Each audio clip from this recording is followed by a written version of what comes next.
சே, இந்த வீட்டு வேலை செய்கிறதுக்கே அவ்வளோ இதாக ஆயிடுது. இதில் வேற நான் துணி துவைச்சி சாமான் கழுவி வீட்டுக்கு ஒரு ஆள் தான் வைக்கணும்.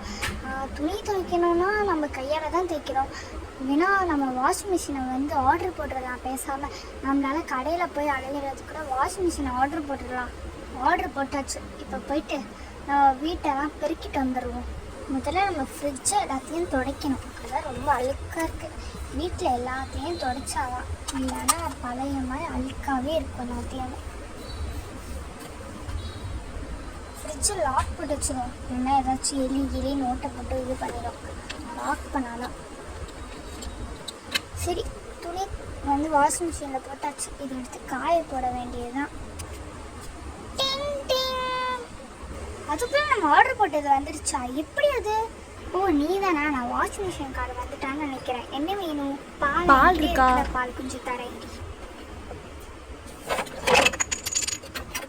பால் கொஞ்சம் தான் இருக்கு நம்மளுக்கே.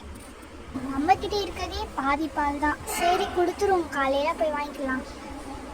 இந்தாம்மா உனக்கு பால். சரி, ரொம்ப தேங்க்ஸ். டிங் டிங். என்ன அதுக்குள்ளே பில் அடிக்குது? ஏய், வாஷிங் மிஷின் எடுத்து வச்சிருக்காங்க. வாவ், செம்மையாக இருக்குல்ல? ஸ்டிக்கர்ஸ்லாம் ஒட்டி செம்மையாக இருக்குது. முதல்ல போய் செட் பண்ணணும். கரெக்டாக ஃப்ரிட்ஜுக்கு பக்கத்துலேயே செட் பண்ணியாச்சு. ஈஸியாக இருக்கும். Okay bye. கோடி செட்டில் நிறைய பேர் பார்ப்பீங்க.